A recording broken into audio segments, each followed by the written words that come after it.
Today's lesson is about total internal reflection and critical angle. So first you have to understand what a critical angle is. And the critical angle is the angle of incidence that results in an angle of refraction of 90 degrees. So if you look at these angles right here, if we consider a norm, this is not 90 degrees. If you look at a norm against this angle, it is not 90 degrees. If you look at a norm against this, it is not 90 degrees. However, if you look at this angle, this light bends at 90 degrees. So that is the critical angle. Now you will also notice that there is a second ray of light that is coming through here, and it is making an angle greater than 90 degrees. So as the angle of incidence increases past the critical angle, the refracted ray will no longer exit the medium. Instead, it actually bounces back into the medium, and this is called total internal reflection. So if we follow this ray right here, you can see it bounces back, as opposed to the green one, which goes up and out, and the red one, which goes up and across. Okay, and let me just erase that. You can see the blue one goes up and bounces back. It does not exit from one medium into the other. So total internal reflection occurs when two conditions are met. So two things must be happening. Number one, light is traveling more slowly in the first medium than in the second one. So that means it's probably more dense, so light is traveling more slowly. And number two, the angle of incidence is large enough that no refraction occurs in the second medium. So instead, the ray is reflected back into the first medium. So if you have something like water and you have something like air, it will bounce there and then bounce back. Now that may not exactly work with water and air.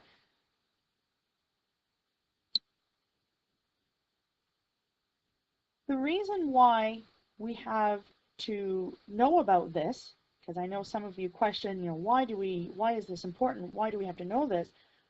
It is important because it helps us come up with different things, and I'll go through a few things where we use this critical angle and total internal reflection.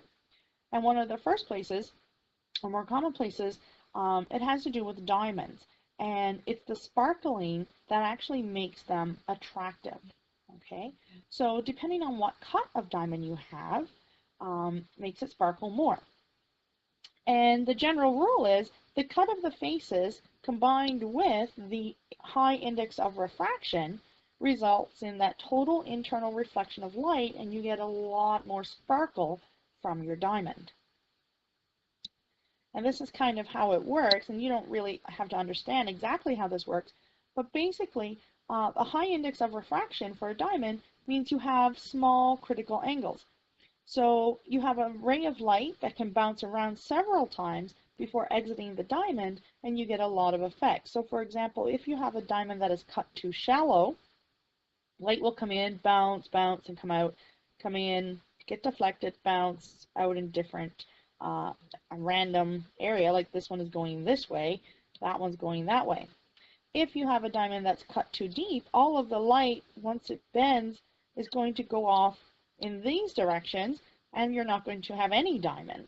It's going to look very dull, and it's not going to look sparkly at all. However, if you have a diamond that is ideal, okay, and you get the maximum amount of light refracted, then you're going to get a very shiny diamond because all the light that comes in comes back out, and the person who is looking at this, and that is an ugly eye, let me try that again. The person who's looking at this beautiful diamond is going, "Ooh, that's so pretty."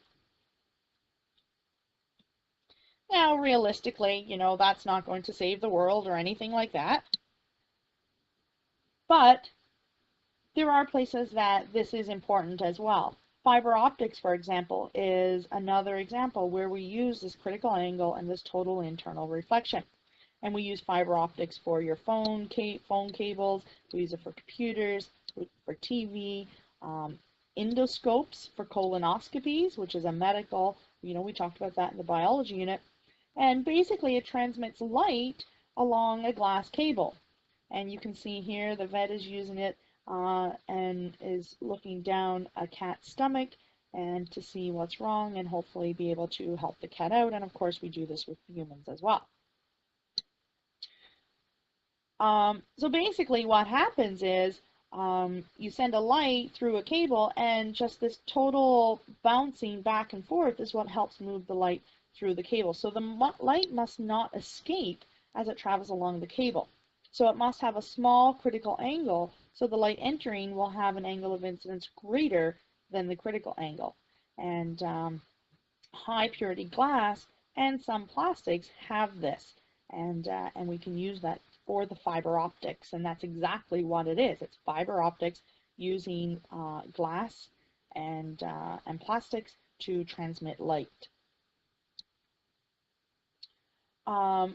Triangular prisms, much more useful than mirrors because a prism will reflect almost 100% of the light, whereas mirrors will absorb some, and this is why binoculars and cameras use prisms instead of mirrors. So this kind of just shows exactly how a prism can change the direction of light. So if a light enters a prism this direction, it will bounce at a 45-degree angle, so 90, 45, and 45 along the norm, and come out the other side. So you can change the direction of the light. Or you can have emergent light going in, and it comes right back out at you. And there are several places where this can be used. So in a periscope, this is something that you want to be able to bend the light, and you've probably used these in elementary school. So you look here, submarines of course use these, and basically what you want is light to be able to come in, you bend it so it moves down, and then bend it again so it comes down if you're standing up here, so you can see something that's happening up here. And like I said, submarines and stuff use that. You can make this quite easily at home, just putting little mirrors in a milk carton, and you can like spy on your mom, but don't do that. We can also use this in binoculars, and if this is a person standing here and here's their eyes, okay, they're looking through the binoculars, and basically let me just draw them here so you can get a better idea of what that is. So you're looking in through here.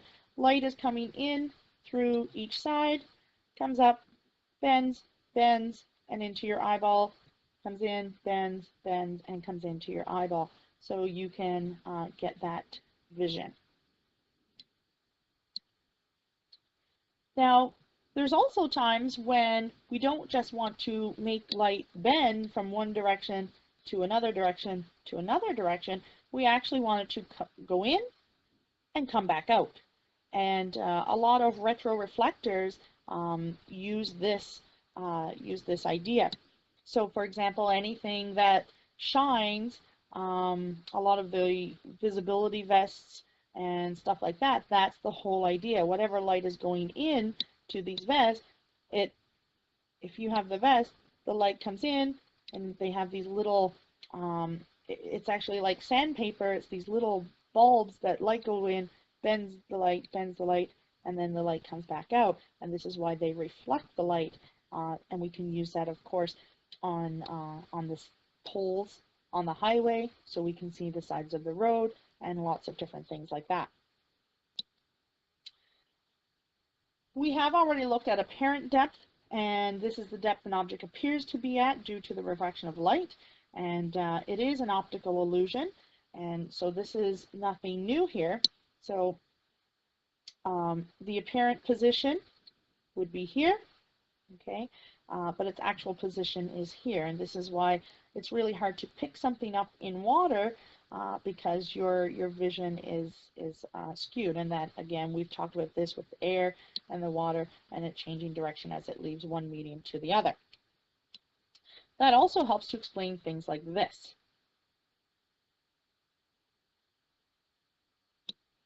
So basically what happens, we call it a mirage, and it's a virtual image that forms because of refraction and total internal reflection.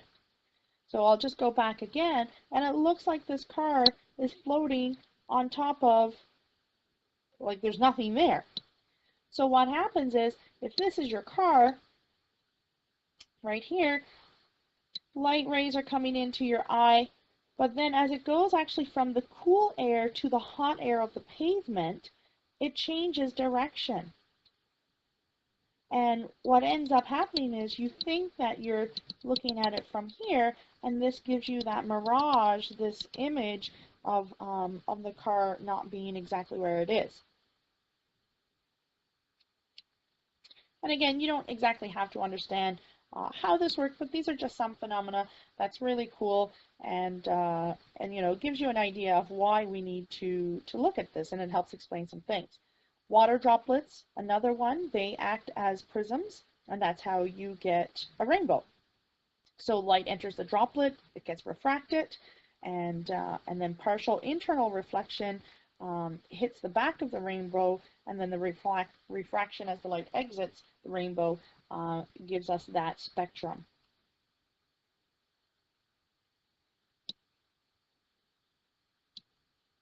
So it looks like this. If this is a raindrop, okay, light goes in here, gets bounced around, and a whole bunch of stuff goes on. And because the light that's going in gets reflected back to your eye, and you get a whole bunch of that, it looks like you're seeing those wavelengths, and you get that rainbow image. So just to go back, you have dispersion, and this is that separation of white light into its constituent colors. And every color of the visible light, remember, travels at slightly different speeds. So remember we said red, and then you may have green, which is a little bit faster, and then you have blue, which is a lot faster. So they have these different speeds. So violet light slows down more than red when it enters a prism, so you see the violet light is being refracted more than any other color. So it bends more towards the normal, and this is why you get that bending effect of purple on the bottom and violet and blue and whatever on the bottom. And then as you go up, I don't have all the colors of the rainbow here, but red is the one that bends the least, and that's why the red is always on the top in a rainbow. And the purple and violet and blues are at the bottom. And it has to do with those wavelengths.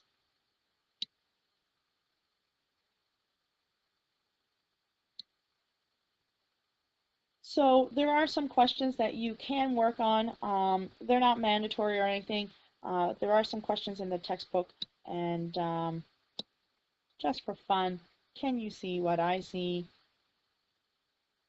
Have a great day. See you soon.